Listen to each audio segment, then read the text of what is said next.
En esta oportunidad vamos a hablar sobre las razones trigonométricas. Antes de poder abordar el tema, vamos a dar claridad sobre dos notas que tenemos registradas en la parte de acá. La primera hace referencia sobre lo que es una razón. Como bien está expresado ahí, una razón es una fracción. No se comporta como tal, ya que una razón consiste en la relación de dos valores de forma directa, es decir, que ambos valores aumentan o ambos disminuyen, o de forma inversamente proporcional, que mientras uno aumenta el otro disminuye. Entonces una razón se escribe o se expresa como una fracción, pero no se comporta como un fraccionario. Y la segunda sobre los triángulos rectángulos. Las razones trigonométricas se aplican en los triángulos rectángulos. La característica de ellos es que tienen un ángulo de 90 grados. Entonces, dos lados siempre formarán un ángulo de 90 grados, es decir, que son los lados como una escuadra. Con esas dos notas, pues pasaremos a mirar este triángulo que está acá, que es un poco más grande, al cual vamos a darle unos nombres específicos para poder diferenciar y darnos cuenta cómo se va organizando. Entonces, como podemos ver, aquí está el ángulo de 90 grados, donde este lado y este son los que lo forman. Entonces, aquí está la escuadra, como podemos apreciar. Entonces, siempre tendremos un lado más largo, siempre va a existir un lado que es el más largo de los tres. Entonces, a ese lado lo denominamos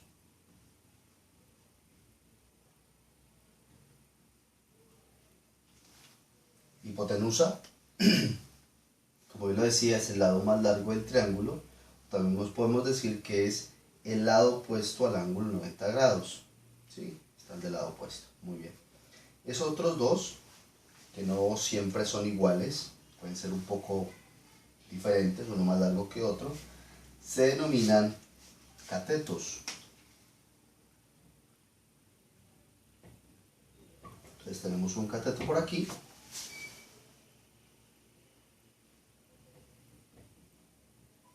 Y tenemos el otro cateto por acá. Estos lados se denominan catetos, que son los que forman el ángulo de 90 grados. ¿Listo? Y como tercer aspecto, vamos a definir que estas aberturas, como lo podemos ver, tienen un vértice y dos lados o segmentos que lo forman, igual de acá. Entonces, esto es un ángulo, que en esta ocasión lo denominamos beta, para este de acá, y este de acá, teta.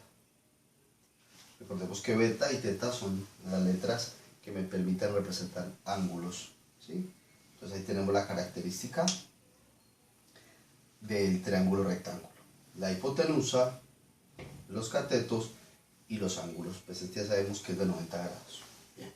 Entonces ahora vamos a pasar a definir lo que es una razón trigonométrica. Tenemos tres que son básicas. Entre ellas está el seno, que se define como el cateto opuesto, vamos a simbolizarlo con CO, sobre la hipotenusa, que será H. Entonces, seno es cateto opuesto sobre hipotenusa. Tenemos al coseno, que se define como cateto adyacente, CA, cateto adyacente, sobre la hipotenusa. Y por último tenemos a la tangente, que se define como el cateto opuesto sobre el cateto adyacente. Como bien lo dice, son razones trigonométricas. Una razón es una fracción, por eso está expresado de esta forma. ¿Qué relación tiene? Los valores del triángulo rectángulo que tenemos en la de acá. Cateto opuesto sobre hipotenusa, cateto adyacente sobre hipotenusa, cateto opuesto sobre cateto adyacente. Bien. Lo importante en las razones trigonométricas es identificar o comprender que el seno, coseno y tangente solo se pueden definir si existe un ángulo. Entonces aquí solo tenemos seno, coseno y tangente, pero debe tener un valor, un ángulo para poderlo construir. Entonces por eso hemos definido beta y teta. Entonces vamos a construir las razones trigonométricas para beta o para teta. Razón trigonométrica para el ángulo hablemos del ángulo beta. ¿Sí? Entonces, razón trigonométrica para el ángulo beta. Antes de pasar a definir el seno, el coseno y la tangente de beta, debemos aclarar quién es el cateto opuesto, quién es el cateto adyacente, ya que solo aquí tenemos cateto y cateto. Entonces vamos a ubicarnos en el ángulo que es beta en esta ocasión, sería este, y nos damos cuenta que el ángulo beta está formado por dos lados, la hipotenusa y este cateto. ¿Sí? Este ángulo está formado por estos dos lados que vemos aquí. Este lado de acá no tiene nada que ver con el ángulo beta. Entonces, como este es el cateto que forma el ángulo con la hipotenusa, pues a este cateto lo vamos a llamar adyacente. Ya, porque es el lado, el cateto que forma el ángulo. Por lo tanto, este lado que no forma el ángulo beta, ya que está formado por estos dos, se va a definir como opuesto. ¿Sí? La forma de definir adyacente y opuesto, recordemos que es por medio del ángulo. Si habláramos de este ángulo, entonces ya las cosas cambiarían. No sería opuesto adyacente, sino lo contrario. Definiendo los catetos opuesto y adyacente, entonces pasamos a definir las razones trigonométricas para seno de beta, para el ángulo beta. Tenemos seno de beta, coseno de beta y tangente de beta.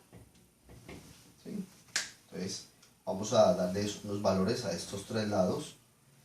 Diremos que esto será el A, o sea el cateto adyacente está representado por A, que el cateto opuesto está representado por B y que la hipotenusa está representado por C. Según la definición, el seno es el cateto opuesto sobre la hipotenusa. Entonces el seno de beta, cateto opuesto, es decir este, B sobre hipotenusa, que es C. Entonces el seno de beta será B sobre C. Cateto opuesto sobre hipotenusa. Para el coseno, cateto adyacente sobre hipotenusa, coseno de beta, entonces cateto adyacente que es A sobre hipotenusa que es C, pues tendremos la razón de A sobre C, y para la tangente, cateto opuesto sobre cateto adyacente, entonces tenemos que es el opuesto que es B sobre el adyacente que es A, B sobre A. Y ahí ya hemos construido la definición de las razones trigonométricas para un ángulo en un triángulo rectángulo. Si el video es claro, no olvides darle me gusta, compartirlo, suscribirte si no lo has hecho para que tengas acceso a los diferentes videos de los diferentes temas que vamos trabajando.